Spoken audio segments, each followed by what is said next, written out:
All right, everyone, so let me show you how you're going to set up your Vertex form foldable. You don't even need scissors. It's really simple.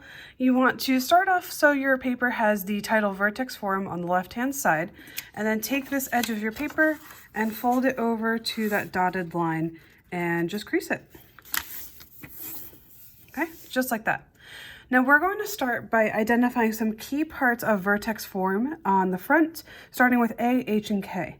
Now, H and K are going to be a vital part of this equation because it's actually going to help you identify your vertex.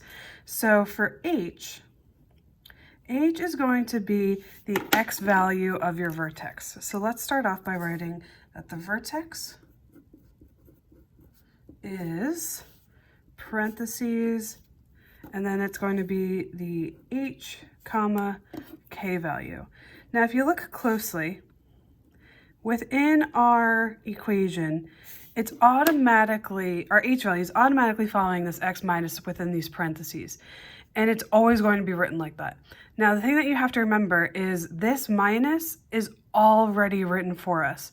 So if our H value is positive, it's going to look like, let's say it's positive 4, it's going to look like X minus 4.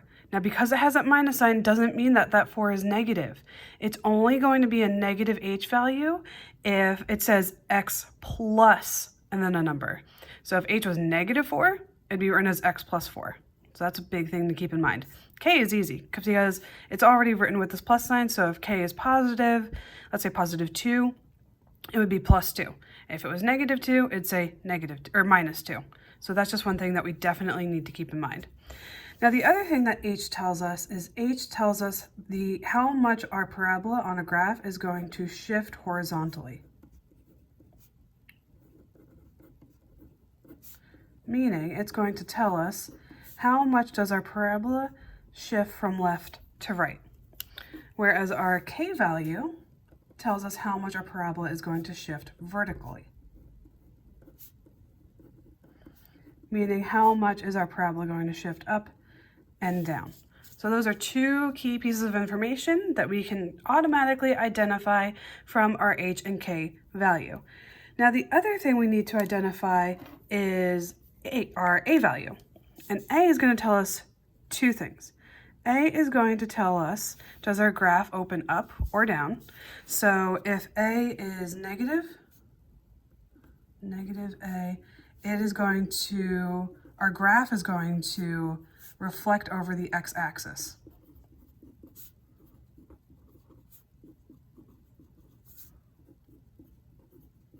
And you may be wondering, well, what does that mean? Simply put, it is going to open down. The other thing that A tells us is depending on the value of A. Now, if the absolute value of A is greater than 1, meaning that it is a number bigger than 1. It could be like 1.1, it could be 1.01, it could be 4, anything like that. And it could be negative. It could be negative 1.1, it could be negative 1.5, it could be negative 4, anything of that nature. As long as the absolute value of A is greater than 1, our graph is going to narrow.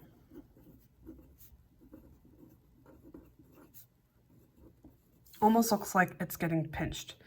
Whereas if the absolute value of A is less than 1, meaning it's a decimal, whether it's a positive decimal or a negative decimal, it does not matter, our graph is going to get wider. So let's say graph widens. Okay, kind of looks like the graph is getting smushed when it widens, and when it gets narrow, it's kind of being like squeezed or squished, whatever you want to call it, but tighter.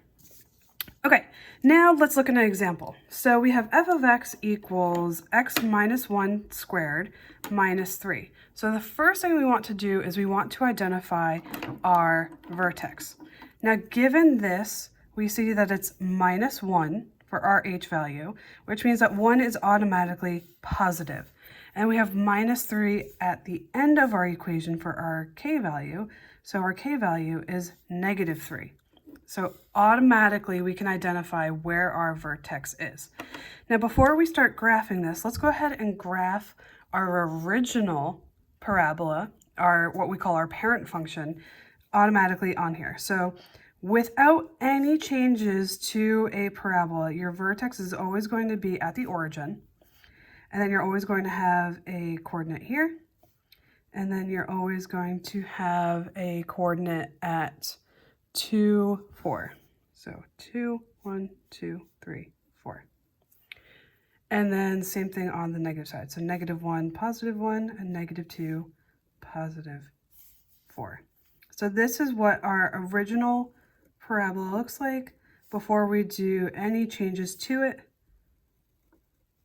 This is what we call our parent function because this is what we're always going to compare it to.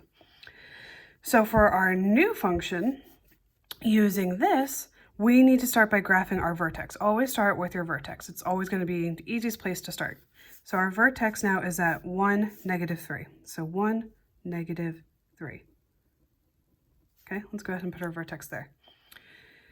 Now, other than that, we can identify that from this original function, because our h value is a +1, we know that it's going to the right 1 unit compared to our original function. And so that's why it's going to the right 1 unit. And because our k value is a -3, we also know that it's going down 3 units.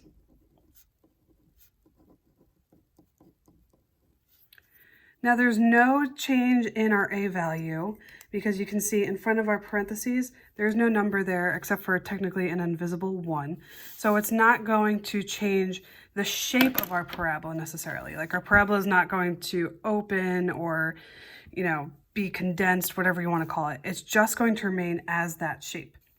So now that I've graphed my vertex, I can, from my vertex, go to the right and up 1 in both, or to the left and up 1. And then from my vertex, go to the right 2 and up 4. 1, 2, 3, 4.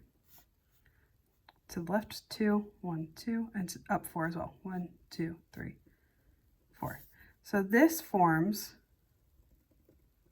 my new parabola.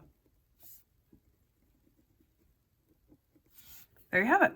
Okay, so based off this vertex form, we were able to identify our vertex, and we were able to identify the transformation from our original function, and this is what we get. Okay, so let's take a look at the examples on the inside.